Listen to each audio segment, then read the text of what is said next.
दिमाग की शक्ति वापस कैसे पाएं? गौतम बुद्ध के द्वारा हमें इस कहानी में ये मालूम चलेगा कि दिमाग की शक्ति को वापस कैसे किया जाता है। तो आइए करते हैं कहानी स्टार्ट। कहानी शुरू करने से पहले मैं चाहता हूँ कि आप वीडियो को लाइक और चैनल को सब्सक्राइब जरूर कर लें दोस्तों। चलिए समय न गंवाते हुए कहानी को शुरू करते हैं। दोस्तों, एक बार एक गुरु और शिष्य एक सुनसान जंगल से गुजर रहे थे। तभी शिष्य गुरु से एक सवाल करता है, गुरुजी, ऐसा क्या होता है कुछ लोगों के पास कुछ भी नहीं होता लेकिन फिर भी वो सुखी रहते हैं, आनंद में रहते हैं, और कुछ लोगों के पास वो सब कुछ होते हुए भी उदासी और उनके चेहरे से साफ दिखाई देती है। गुरु ने एक मुरझाए हुए फूल की तरफ इशारा करते हुए अपने शिष्य से कहा, ये सोचने की और समझने की बात होती है। अगर ये फूल सोचेगा कि कल मैं मुरझा गया था, या फिर सोचेगा कि मैं भविष्य में फिर से मुरझा जाऊंगा, तो ये कभी भी खुलकर पूरी तरीके से नहीं खिल पाएगा। अपने सुंदर स्वरूप में ये कभी भी नहीं आ पाएगा और अपनी खुशबू से इस प्रकृति में बिखेर नहीं पाएगा। उसी प्रकार इंसान अपने अतीत की यादों में खोया रहता है या फिर अपनी भविष्य की कल्पनाएं करता रहता है, भविष्य के दुखों के बारे में सोचता रहता है, या भूतकाल में जो उसके साथ हो गया है, जो बुरा घटित हुआ है, उसके बारे में सोच सोच कर वो अपने भविष्य के लिए चिंतित होता रहता है। तो ऐसा मनुष्य जीवन में कभी भी सुख अनुभव नहीं कर सकता। ये समझने की बात होती है कि जीवन हमेशा वर्तमान में होता है। अतीत और भविष्य की कल्पनाएं हमेशा मनुष्य को मृत्यु की तरफ ले जाती हैं। इसलिए ज़रूरी हो जाता है कि जिस प्रकार हम अपने शरीर की देखभाल करते हैं, उसे बीमारियों से दूर रखने के लिए उसके अंदर से गंदगी भी साफ करते रहते हैं, उसी प्रकार समय समय पर हमें अपने मन और मस्तिष्क को भी साफ करना चाहिए, उसकी गंदगी को भी साफ करते रहना चाहिए, उसकी धुलाई करते रहना चाहिए। इससे आपकी बुद्धि की क्षमता भी तेज हो जाएगी और साथ ही साथ आप हमेशा आनंद में रहने का रहस्य जान पाओगे। शिष्य ने सवाल किया कि गुरुदेव, इससे पहले कि हम मन और मस्तिष्क पर चर्चा शुरू करें, तो इससे पहले ये जानना चाहता हूँ कि जिन लोगों के पास सब कुछ होता है वो दुखी क्यों रहते हैं, और जिन लोगों के पास भी कुछ नहीं होता अक्सर वो आनंद में क्यों रहते हैं? इसका ये रहस्य क्या है? इसके पीछे क्या कारण होते हैं? गुरु ने उत्तर दिया, कुछ लोग जीवन में सब कुछ हासिल कर लेते हैं और सब कुछ हासिल करने के बाद उन्हें सब चीज़ों का व्यर्थात पता चल ही जाता है, और ऐसे लोगों को अक्सर ये एहसास जकड़ लेता है कि मैंने जीवन में जो भी कुछ पाया है, जो कुछ भी किया है, उससे भले ही मैंने सुख सुविधाएं हासिल कर ली हैं, लेकिन मन की शांति अभी भी बहुत दूर है, अधूरी है। उस तक पहुंचने मैं पहुंच नहीं पाया हूं, वहां तक पहुंचने में मुझे काफ़ी समय लगेगा। सब कुछ पाकर भी मैं अपने मन को जान नहीं पाया, और जब इस इंसान को ऐसा लगता है तो उसे महसूस होता है कि जो भी उसने कमाया वो कौड़ियों के भाव का था। उसने अपना जीवन बेकार की चीज़ों में यूं ही व्यर्थ कर दिया, और वहाँ पर जिस इंसान के पास जीवन में कुछ नहीं होता, उसके पास एक उम्मीद होती है, उसे सब कुछ पाने की लालसा रखता है, और वही लालसा, वही इच्छा उसको जीवन में खुश रखती है, आगे बढ़ाती है, ऊर्जा से भरा हुआ रखती है। गुरु ने अपने हाथ से एक सूखे पेड़ की तरफ इशारा करते हुए कहा कि शिष्य, कभी तो ये पेड़ भी हरा भरा रहा होगा, फलों से लदा हुआ रहा होगा, अनेक प्रकार के पक्षी जानवर इस पर कीड़ाएँ करते होंगे, इस फलों को खाते होंगे। उस समय इस पेड़ को भी ये नहीं पता होगा कि एक दिन तुम सूख जाओगे और तुम्हारी हालत इतनी बदतर हो जाएगी, तुम किसी को छांव तक नहीं दे पाओगे, तुम्हारे ऊपर पत्ते तक नहीं रह जाएंगे, फल तो दूर की बात है। उसी प्रकार मनुष्य अपने जीवन की दौड़ में ये भूल जाता है कि जिस दौड़ में वो सबसे आगे निकलने की कोशिश कर रहा है, उसका अंतिम चरण तो मृत्यु ही है।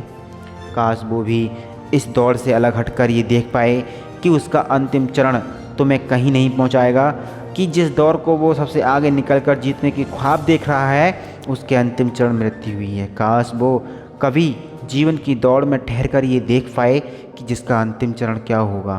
तो वो उन कामों को तेज़ अंजलि दे सकता है जो व्यर्थ हैं, जो बेकार हैं। ऐसे कार्यों की तरफ आगे बढ़ सकता है जो उसके जीवन में आनंद पैदा करते हैं, जो उसके जीवन को एक नई दिशा देते हों।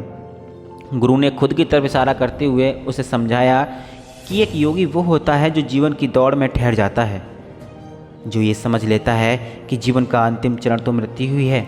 इसीलिए वो जीवन में सुख सुविधाएं हासिल करने की बजाय खुद के मन और मस्तिष्क को एक नए आनंद की तरफ ले जाने का प्रयास शुरू कर देता है। शिष्य ने सवाल किया, गुरुदेव, क्या एक गृहस्थ जीवन में जीने वाला मनुष्य उस आनंद की प्राप्ति नहीं कर सकता? और अगर कर सकता है तो उसे किस प्रकार शुरुआत करनी चाहिए? बिल्कुल कर सकता है, गुरुदेव ने उत्तेजित होकर कहा। अगर सभी मनुष्य उस आनंद की प्राप्ति के लिए योगी बनने का निश्चय कर लेंगे तो इससे प्रकृति का चलन ही रुक जाएगा। उसकी जो व्यवस्था है वो बिगड़ने लगेगी।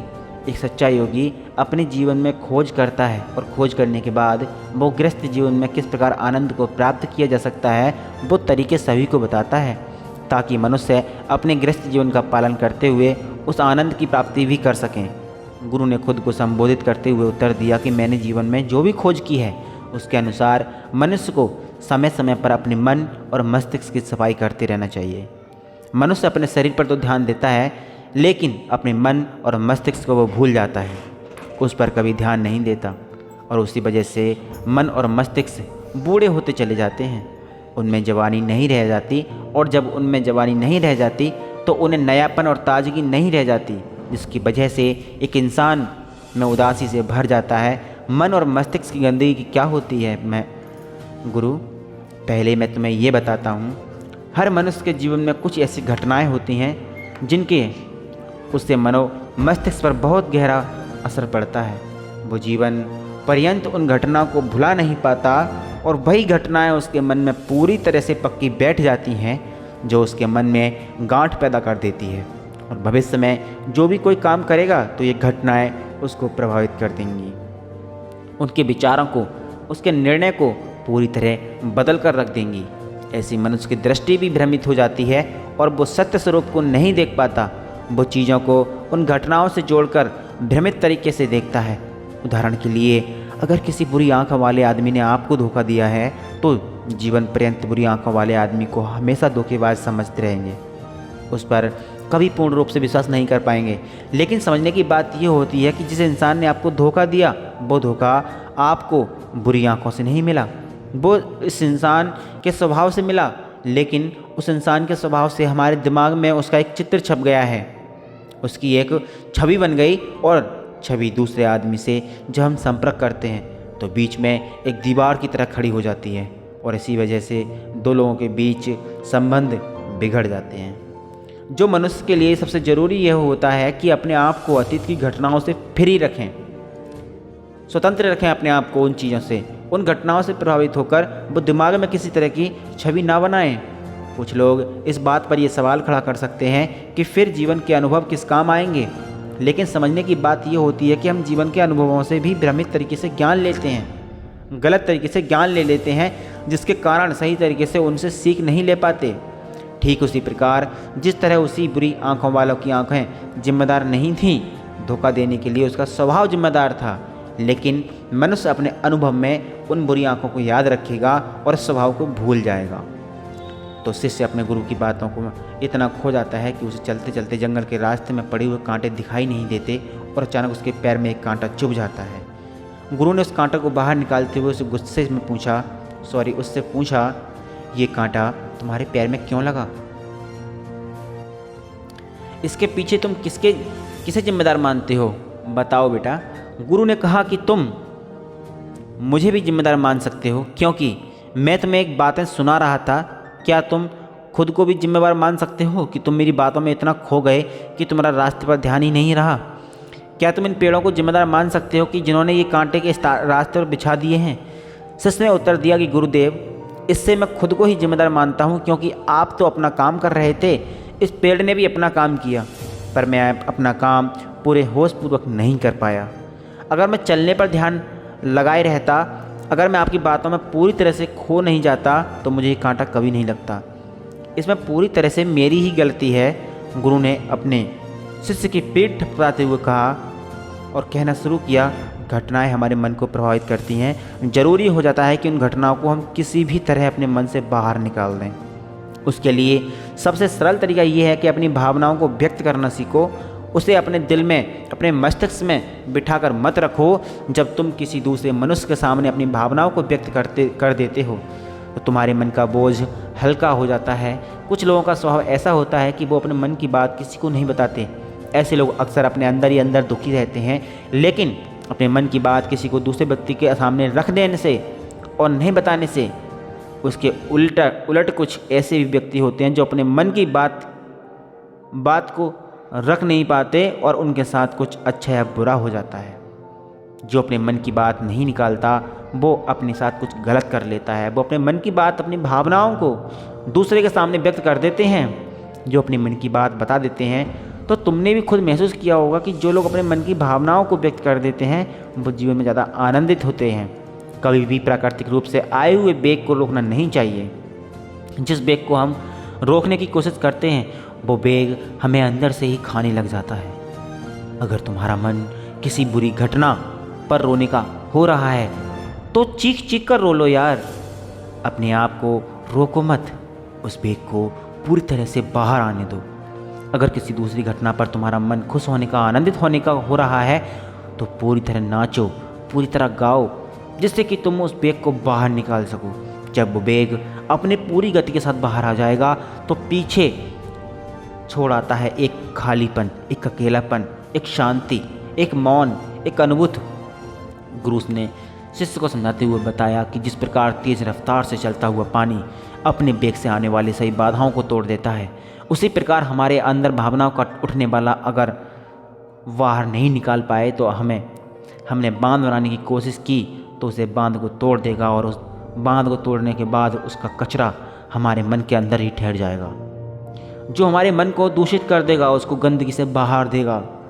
अक्सर मनुष्य अपने मन में किसी घटना को दबाकर इसलिए रखता है कि वो सोचता है कि अगर सामने वाले को उस घटना के बारे में पता चल गया तो वो मेरे बारे में क्या सोचेगा। इसी विचार की वजह से वो अंदर ही अंदर खुद दुखी रहता है, लेकिन सामने वाले को वो कुछ भी नहीं बताता है। लेकिन एक बार अगर वो हिम्मत कर सकता है, शुरुआत कर सकता है, तो उसका पूरा जीवन परिवर्तित हो सकता है। एक बार वो उसके दिमाग की आदत बन गई तो दूसरे जीवन भर अपनी भावनाओं को दूसरों के सामने व्यक्त नहीं कर पाएगा, हिचकिचाएगा। अपने दिमाग की ये आदत 21 दिनों में पैदा कर सकते हैं। 21 दिन अगर हम सही तरीके से हम 21 दिनों में पैदा कर सकते हैं। 21 दिनों तक अगर सही तरीके से हम अभ्यास करें तो हमारा दिमाग पूरी तरह से भावनाओं से मुक्त हो जाएगा। ये 21 दिनों का अभ्यास इस प्रकार करना कि किस दिनों तक हम, सबसे पहली बात तो ये याद रखनी है कि हमें अपने मन में किसी को भी बात को दबाकर नहीं रखना है। अगर किसी मनुष्य के बारे में अच्छा सोचते हैं तो हम उसे व्यक्त करें, अगर बुरा भी सोचते हैं तो उसे भी व्यक्त करें। परिणाम भूल जाएं कि परिणाम क्या होंगे, सिर्फ अपने दिमाग की धुलाई करने पर विश्वास रखें। इससे आपके अंदर एक अद्भुत साहस पैदा होगा। जब आप किसी मनुष्य के बारे में सब बता पाएंगे जो आप उसके बारे में सोचते हैं, तो आप खुद सोचिए कि आपके खुद के ऊपर विश्वास कितना बढ़ जाएगा। आपके मन के सारे डर खत्म हो जाएंगे। हो सकता है कि इसमें आपको चुनौतियों का सामना करना पड़े, लेकिन जहाँ पर भी चुनौती नहीं होती वो कुछ अभ्यास भी नहीं होता। अभ्यास हमेशा चुनौतियों से भरा होना चाहिए। इससे आप सत्य वचन बोलने का भी अभ्यास कर पाएंगे। अक्सर हम दूसरों को प्रभावित करने के लिए वो सब बोलते हैं जो उन्हें अच्छा लगता है, लेकिन वो नहीं बोलते जो उनके बारे में सचमुच में सोचते हैं, और यही हमारी सबसे बड़ी भूल हो जाती है। इससे हमारा पूरा अस्तित्व झूठ बनकर रह जाता है। और अपनी भावनाओं को व्यक्त करते समय ये भी जरूरी ध्यान रखें कि आपके अंदर जो भावनाएं इस इंसान के प्रति उठ रही हैं उनके पीछे का मूलभूत कारण क्या है। उदाहरण के लिए, जब एक नौकर अपने मालिक के लिए कोई काम करता है तो वो काम अच्छे से नहीं कर पाता तो मालिक से डांट कर फटकार देता है, जिससे उसके अंदर उसके प्रति क्रोध की भावना ये उठती है। लेकिन समझने की बात ये होती है कि मालिक तो आपको कहेगा ही कि वो डांटेगा और आपका काम अच्छे से नहीं करेंगे। तो अगर आप काम अच्छे से कर रहे हैं तो फिर भी आपका मालिक आपके साथ अच्छा व्यवहार नहीं कर रहा है, तो आप खुलकर अपने मालिक को अपनी भावनाएं व्यक्त कर सकते हैं, बिना ये सोचे कि इसका परिणाम क्या होगा। अगर आप इस भावना को उठाएंगे तो आप अपनी नज़रों में खुद ही नीचे गिरने लग जाएंगे। आपका आत्मविश्वास बिल्कुल ख़त्म हो जाएगा दूसरा अभ्यास ये है कि किस दिनों तक करना है आपको। ये घटनाएं तुम्हारे साथ घटित होती हैं, कम से कम जीवन में एक इंसान ऐसा होना चाहिए जिसके सामने तुम अपने दिल की बात रख सको। चाहे अपनी पत्नी हो, चाहे माता हो, चाहे दोस्त हो, चाहे अच्छी बात हो, चाहे बुरी बात हो, ये सब बातें उनको बिना कुछ सोचे विचार किए उनको सब बताना चाहिए। इस डर से कि वो इंसान तुम्हारे बारे में क्या सोचेगा। तुम उस इंसान को सारी बातें बता सकते हो, वो इंसान तुम्हारी सारी बातें सुनने के बाद तुम्हारे लिए कोई छवि पैदा ना करे। ऐसे इंसान अपने जीवन में खोजो और उनके सामने अपनी सारी भावनाएं व्यक्त करने की कोशिश करो। दिन में जो भी कुछ घटित होता है, अच्छा लगता है, बुरा लगता है, किसी प्रकृति का आकर्षण होता है, आपको कोई अच्छा लगता है, एक दोस्त की तरह बताने का प्रयास करो। तुम्हें इससे ये पता चल जाएगा कि तुम्हारा मन घटनाओं के प्रति किस प्रकार की भावनाएं पैदा करता है। तुम अपने मन को समझाने में सक्षम हो पाओगे।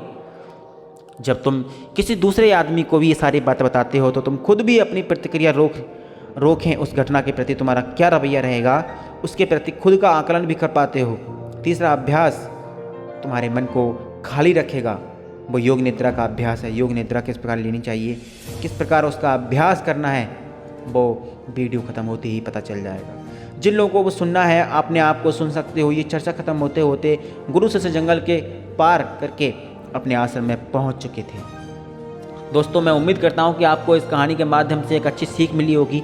ये कहानी आपको कैसी लगी हमें कमेंट बॉक्स में ज़रूर बताना। साथ ही इस वीडियो को अपने दोस्तों के साथ शेयर ज़रूर करना ताकि हम इस कहानी से कुछ सीखने को मिले और आपके दोस्तों को आपके द्वारा कुछ सीखने को मिले। बस इस वीडियो में इतना ही, मिलेंगे अगली वीडियो में। धन्यवाद।